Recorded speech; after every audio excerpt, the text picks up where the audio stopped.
The lecture hall door slammed shut, echoing like a gunshot in the empty room. My heart lurched as I glanced up from my notebook, where I'd been doodling to avoid Professor Callahan's piercing gaze. "Jason, stay after class," he said, his voice low, almost too calm, and I swear the air thickened with something unspoken. I was a junior at Brinton College, a small liberal arts school nestled in the rolling hills of Massachusetts, where ivy clung to brick buildings and secrets hid in plain sight. At 21, I thought I had my life figured out, or at least I was good at pretending I did. But that day, as the other students shuffled out, their laughter fading down the hall, I felt the weight of something inevitable settle over me. Professor Callahan leaned against his desk, arms crossed, his tailored blazer straining slightly over his broad shoulders. He was in his early 30s, with a reputation for being brilliant but unyielding, his dark hair always slightly tousled, like he'd just run his hands through it during a heated debate. His hazel eyes locked onto mine, and I shifted uncomfortably in my seat, my backpack still slung over one shoulder. "Jason," he began, his voice softer now, almost hesitant. "I've noticed you've been distant. Your essays are brilliant, but you're holding back in class." "What?" I swallowed hard, my throat dry. "How do you tell your professor, a man whose every word feels like it's carving truth into stone, that you're hiding who you are? That you're terrified of what it means to be yourself in a world that doesn't always make room for people like you?" I'd grown up in a small town in Ohio, where being openly gay wasn't just frowned upon, it was dangerous. Brinton was supposed to be my escape, my chance to start over, but old fears die hard. "I'm just adjusting," I mumbled, avoiding his gaze. He tilted his head, studying me like I was a puzzle he was determined to solve. "Adjusting to what?" I opened my mouth, but no words came out. Instead, I thought of the late nights I'd spent scrolling through X, reading stories of others like me. LGBTQ kids navigating love, loss, and courage in a world that could be both beautiful and brutal. I wanted that courage, but it felt out of reach.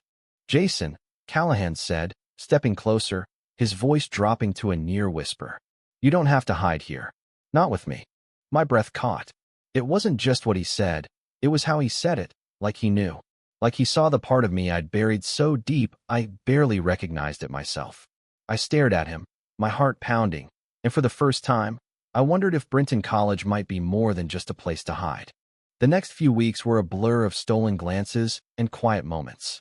Callahan's literature classes became my refuge, each discussion about Whitman or Baldwin peeling back layers of my carefully constructed walls.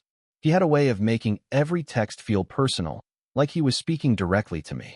I started lingering after class, asking questions I didn't need answers to, just to hear his voice.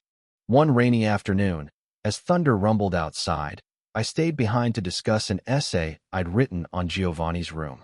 The room was dim, lit only by the soft glow of a desk lamp, and Callahan sat across from me, his fingers tracing the edge of my paper. "You wrote about shame like you've lived it," he said, his eyes searching mine. "Care to share?" I froze. I hadn't meant to pour so much of myself into that essay, about a boy torn between who he was and who the world expected him to be. But sitting there, with Callahan's steady gaze holding me in place, I felt something shift. "I grew up in a place where being different wasn't okay," I said finally, my voice barely above a whisper. "My dad, he'd rather I didn't exist than be who I am." Callahan's expression softened, but he didn't look away. "And who are you, Jason?" The question hit like a freight train. I wanted to say it, to claim it, but the words stuck in my throat. Instead, I stood, grabbing my bag. "I should go." "Jason," he called after me, but I was already halfway out the door, the rain soaking through my jacket as I ran across campus. I didn't stop until I reached the quad, where I collapsed onto a bench, my chest heaving. That night, I couldn't sleep. I kept replaying Callahan's words, his voice, the way he seemed to see right through me. I opened my laptop and started writing, not an essay, but a letter to myself, one I'd never sent. "Dear Jason, it's okay to be scared. It's okay to be you." The following Monday, I walked into class determined to act normal, but Callahan had other plans. He announced a new project, a personal narrative essay, due in 2 weeks, about a moment that changed us. "Be honest," he said, his eyes lingering on me. "Write the truth, even if it scares you." I spent hours in the library, staring at a blank page. How do you write about a truth you're still figuring out? I thought about my first crush, a boy named Ryan from high school, who'd moved away after his parents caught us holding hands behind the bleachers. I thought about the pride flags I'd seen waving at Brinton's student union, and how they made my heart ache with both longing and fear. One evening, as I was leaving the library, I ran into Ethan, a senior I'd seen around campus. He was gorgeous, tall, with warm brown eyes and a smile that could stop traffic. He was openly gay, unapologetic in a way I envied, and he'd always been friendly in passing. "Hey, Jason," he said, falling into step beside me. "You look like you're carrying the weight of the world." I laughed, surprised by how easy it felt to talk to him. "Just wrestling with an essay." "Callahan's class?" he asked, raising an eyebrow. "He's intense, but he's got a way of getting under your skin." We ended up at a coffee shop off campus, talking for hours about everything: books, music, the pressure of being young and queer in a world that didn't always understand. Ethan's confidence was magnetic, and when he reached across the table to touch my hand, I didn't pull away. For the first time, I felt like I could breathe. Ethan became my anchor in the weeks that followed. We met up regularly, our conversations stretching late into the night, fueled by coffee and the kind of raw honesty I'd never known I craved. He told me about growing up in Boston, where his parents had embraced his identity with open arms, and I envied the ease with which he carried himself. But beneath his confidence, I saw glimpses of his own struggles, moments when he'd tense up at a stranger's stare or hesitate before holding my hand in public. "Being out doesn't mean being fearless," he admitted one evening as we walked through Brinton's campus, the leaves crunching under our feet. "It just means you choose which battles to fight." I wanted to be that brave, but every time I thought about telling Callahan, or anyone, the truth about myself, my chest tightened. The essay loomed over me, a deadline that felt like a ticking bomb. I started drafting it in secret, writing about Ryan, about the shame that had followed me from Ohio to Massachusetts, about the way I'd learned to hide in plain sight. One afternoon, I stayed after class again, my essay draft tucked into my bag. Callahan was grading papers at his desk, his sleeves rolled up, a stray lock of hair falling over his forehead. I hesitated, then slid the draft across his desk. I started the narrative. I said, my voice unsteady. "It's not finished, but I thought you might want to see it." He looked up, surprised, then took the pages. As he read, I watched his expression shift, first curiosity, then something deeper, like recognition. When he finished, he set the papers down and leaned back in his chair. "This is powerful, Jason," he said, "but it feels like you're stopping short. You're writing around the truth, not through it." I shifted uncomfortably. "What do you mean?" He leaned forward, his voice gentle but firm. "You're writing about shame, but not about what comes after. What happens when you let go of it? When you claim who you are?" I didn't have an answer. Instead, I mumbled an excuse and left, my heart racing. That night, I met Ethan at the park near campus, the same one where we'd shared our first real moment. The air was crisp, and the setting sun painted the sky in shades of orange and pink. I showed Callahan my essay. I confessed, kicking at a pile of leaves. He said I'm not being honest enough. Ethan tilted his head, studying me. "Maybe he's right. What are you afraid of?" I laughed bitterly. "Everything. My dad, my past, what people will think." He stepped closer, his hand finding mine. "You don't have to do it alone, you know." When he kissed me, it was soft and tentative, like he was giving me room to pull away. But I didn't. For the first time, I let myself lean into it, let myself feel the warmth of his touch, the promise of something real. The next day, I walked into Callahan's class with a new draft. I'd stayed up all night rewriting it, pouring everything into it, my fears, my hopes. The way Ethan's smile made me believe I could be more than the scared kid from Ohio. When class ended, I handed it to Callahan without a word. He didn't read it right away. Instead, he invited me to his office hours later that week. When I arrived, the small room was cluttered with books and papers, a single window letting in the gray light of an overcast day. He held my essay in his hands, his expression unreadable. "Jason," he said, setting the pages down, "this is one of the most honest things I've ever read. But I need to tell you something." My stomach dropped. I braced myself, expecting criticism or worse. But instead, he leaned forward, his voice low. "When I was your age, I was just like you," he said. "Hiding, Afraid. I didn't come out until I was 30, and it cost me years of happiness. I don't want that for you. I stared at him, stunned.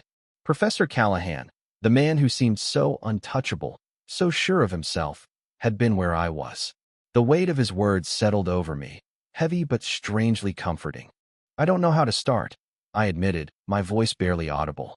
He smiled, a rare, genuine smile that softened his features. You already have. This essay, it's a start. That evening, I met Ethan at the coffee shop. I told him about Callahan, about the essay, about the way it felt to finally put words to the truth. He listened, his hand resting on mine, and when I finished, he grinned. You're braver than you think, Jason, he said. And I'm proud of you. We walked back to campus hand in hand, the world feeling a little less heavy. But as we crossed the quad, I saw a group of guys from my dorm watching us, their expressions hard. One of them muttered something under his breath, and my heart sank. Ethan squeezed my hand. Ignore them, he said, but his voice was tight. I wanted to believe it was that simple, but the unease lingered.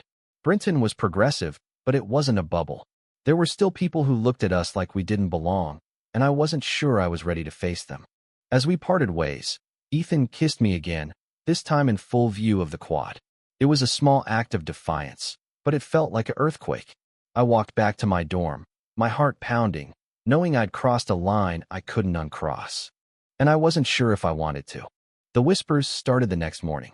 I felt them before I heard them, sidelong glances in the cafeteria, hushed conversations that stopped when I walked by. By noon, someone had scrawled a slur on my dorm room door in red marker. I stared at it, my hands shaking as I scrubbed it off with a wet towel, but the word burned itself into my mind. Ethan found me later, sitting on the floor of my room, my knees pulled to my chest. Jason, what happened? He asked, his voice sharp with concern. I told him about the door, about the looks, about the way my stomach churned every time I stepped outside. He sat beside me, his arm around my shoulders, and for a moment, I let myself lean into him. We don't have to hide, he said, his voice steady. But we don't have to fight every battle either. You get to choose what's worth it. I wanted to believe him, but the fear was a living thing, clawing at my chest. I thought about Callahan's words, about the years he'd lost to hiding, and I wondered if I was strong enough to choose differently. In class the next day, I could barely focus. Callahan was lecturing on Audre Lorde, her words about silence and survival ringing in my ears. Your silence will not protect you, he quoted, his eyes sweeping the room but lingering on me. After class, I stayed behind, my essay still heavy on my mind. I don't know how to keep going, I admitted. People are talking. They're saying things. Callahan's jaw tightened, but his voice was calm. People will always talk, Jason. The question is, are you going to let their words define you? He told me about his own coming out, about the colleagues who'd turned their backs, the family members who'd stopped calling. It hurts, he said, but it's worth it to live as yourself. I left his office feeling raw but determined. That night, I rewrote my essay again, this time with no filter. I wrote about Ethan, about the way his laugh made my heart race, about the fear that still lived in me but was starting to loosen its grip. When I turned it in, Callahan read it in front of me, his expression unreadable. When he finished, he looked up, his eyes shining. This, he said, is what courage looks like. Ethan and I started spending more time together, carving out moments of joy in the chaos. We went to a drag show at the student union, laughing until our sides hurt. We studied together in the library, stealing kisses between stacks of books. But the whispers didn't stop, and neither did the looks. One night, as we walked back from a movie, a group of guys followed us. Their footsteps echoed in the dark, and my heart pounded as I grabbed Ethan's hand. Just keep walking, he whispered, but his voice was tense. They didn't do anything, but the threat hung in the air, heavy and real. When we reached my dorm, Ethan pulled me into a hug.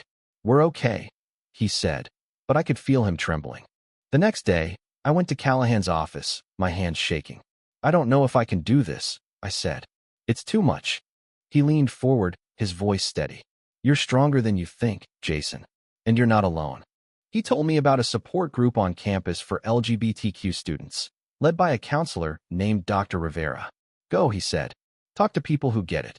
I hesitated, but that evening, I found myself in a small room in the student center, surrounded by strangers who felt like family. There was Mia, a trans woman with a sharp wit and a warm smile. Leo, a non-binary student who radiated quiet strength, and others, each with their own stories of struggle and survival. For the first time, I spoke openly about my fears, my past, my hopes. And when I mentioned Ethan, my voice caught, and Mia reached over to squeeze my hand. "You've got this," she said. I left the meeting feeling lighter, like I'd finally found a place where I could breathe. The support group became my lifeline. Every Thursday, I sat in that small room, listening to stories that mirrored my own and sharing pieces of myself I'd kept hidden for years. Ethan came with me sometimes, his presence a steady anchor, but I also started going alone, craving the space to untangle my thoughts. One evening, Dr. Rivera asked us to write letters to our younger selves. I stared at the blank page, my pen hovering, and then the words came pouring out. I wrote about the boy who'd hidden in his room, afraid of his father's anger. I wrote about the shame that had followed me to college and the hope I was starting to find. "You're enough," I wrote, my hand shaking. "You always were." When I read it aloud, my voice broke, and Leo handed me a tissue with a gentle smile. "We've all been there," they said. Back in Callahan's class, the narrative essays were due. I'd poured everything into mine, and when I turned it in, I felt exposed but free. The day he returned them, he asked me to stay after class again. "Your essay," he said, holding it up, "is going to be published in the campus literary journal, if you're okay with it." I blinked, stunned. "Published?" He nodded. "It's raw, honest, and powerful. People need to read this." I hesitated, the fear creeping back. What if people read it and judged me? What if my dad found out? But then I thought of Ethan, of the support group, of Callahan's own story. "Okay," I said finally. "Do it." The essay's publication caused a stir. Some students whispered about it in the halls, but others came up to me, sharing their own stories. A girl from my chem class told me she'd come out to her parents because of my words. A guy from the soccer team shook my hand, his eyes shining. But not everyone was kind. I found more notes slipped under my dorm room door. Cruel words meant to cut. Ethan helped me throw them away, but the weight of them lingered. One night, as we sat in his apartment, he pulled me close. "You're changing things, Jason," he said, "even if it doesn't feel like it." I wanted to believe him, but the fear was still there, a shadow I couldn't shake. And then, one morning, I got an email from my dad. "Jason, we need to talk. I'm coming to campus next week." My heart stopped. I hadn't spoken to him in months, not since I'd left Ohio. The thought of facing him, of him knowing who I was, made me feel like I was drowning. I showed the email to Ethan, my hands trembling. "What do I do?" He took my hand, his grip firm. "You face him, and I'll be there if you need me." The day my dad arrived, the campus was blanketed in fog, the air heavy and cold. I met him at a cafe off campus, my stomach churning. He looked older than I remembered, his hair grayer, his eyes tired. "Jason," he said, his voice gruff. "I read your essay." I froze, my coffee cup halfway to my mouth. "How did you?" "Someone sent it to me," he said, cutting me off. "Is it true?" "All of it." I nodded, my throat tight. "Yeah, it's true." He looked away, his jaw clenched. For a long moment, he didn't speak, and I braced myself for the worst. "I don't understand it," he said finally. "But you're my son, and I don't want to lose you." The words hit like a tidal wave. I'd spent years preparing for his rejection, but this was something else. It wasn't acceptance, not fully, but it was a start. We talked for hours, awkward and halting, but it was the most honest conversation we'd ever had. When he left, I felt like I could breathe for the first time in years. The conversation with my dad didn't fix everything, but it cracked open a door I'd thought was locked forever. I started calling home more, testing the waters, and while my dad still struggled with my identity, he listened. It was enough for now. On campus, things were shifting too. The literary journal's release sparked conversations, and I found myself at the center of them. Some were supportive, others hostile, but I was learning to stand my ground. Ethan was by my side through it all, his quiet strength a constant reminder that I wasn't alone. One evening, we attended a campus rally for LGBTQ rights, organized by Mia and Leo. The quad was filled with students, faculty, and even some townspeople, all holding signs and candles. I saw Callahan there, standing near the back, his expression proud. When our eyes met, he nodded, a silent acknowledgement of everything we'd been through. I took Ethan's hand, and for the first time, I didn't care who was watching. We stood together, our voices joining the crowds, and I felt a sense of belonging I'd never known. But life wasn't a fairy tale. A week later, I found a threatening note taped to my dorm room window. "Leave, or you'll regret it." My hands shook as I showed it to Ethan, who insisted we report it to campus security. The investigation was slow, and the notes kept coming. Each one felt like a punch, but I refused to let them win. I started speaking at the support group, sharing my story to help others find their voice. Mia called me a quiet revolutionary, and the nickname stuck. Callahan noticed the change in me too. One day, after class, he pulled me aside. "You're not the same kid who walked into my class 3 months ago," he said, a smile tugging at his lips. "You're becoming someone extraordinary." His words stayed with me, a reminder of how far I'd come. But the threats were escalating, and I couldn't shake the feeling that something worse was coming. One night, as Ethan and I walked back from the library, we were jumped. 3 guys in hoodies came out of nowhere, their faces obscured. I heard Ethan shout before a fist connected with my jaw, sending me sprawling. Pain exploded in my head, but I scrambled to my feet, swinging wildly. Ethan fought back too, his movements fierce and precise, but there were too many of them. By the time campus security arrived, the attackers were gone, and we were left bruised and shaken. In the hospital, Ethan held my hand, his own knuckles bloodied. "We're okay," he kept saying, but his voice trembled. The next day, Callahan came to see me. He looked furious, his usual calm replaced by a quiet intensity. "This shouldn't have happened," he said. "I'm working with the administration to make sure it doesn't again." He told me about a new campus initiative he was pushing for, a task force to address hate crimes and support marginalized students. "I want you to be part of it," he said. "Your voice matters." I agreed, even though I was still scared. The attack had shaken me, but it also lit a fire. I wasn't going to hide anymore. The task force became my new purpose. We met weekly, a mix of students, faculty, and administrators, all working to make Brenton a safer place. I spoke at meetings, my voice growing stronger with each one. Ethan was there too, his presence a constant reminder of why we were fighting. The investigation into our attack led to the identification of 2 of the assailants, students from a nearby college with a history of trouble. They were expelled, and while it didn't erase the pain, it felt like a small victory. One evening, as spring bloomed across campus, Callahan invited me to his office.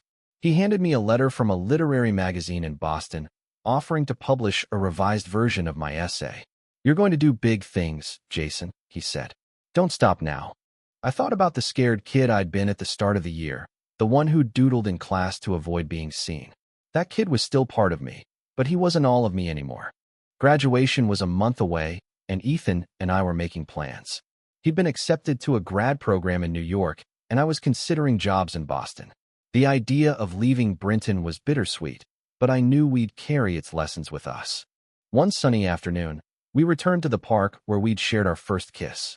The trees were in full bloom, their petals drifting in the breeze. Ethan pulled me close, his arms wrapping around me, and for a moment, the world was just us. "You changed my life, you know," he said, his voice soft. "You made me believe in something bigger." I smiled, my heart full. "You did the same for me." At the graduation ceremony, I looked out at the sea of faces: Ethan, Callahan, Mia, Leo, and even my dad, who'd made the trip from Ohio. When my name was called, I walked across the stage, my head held high. Afterward, Callahan found me in the crowd. "I'm proud of you, Jason," he said, his voice thick with emotion. "You've shown what it means to live bravely." I hugged him, grateful for the man who'd seen me when I couldn't see myself.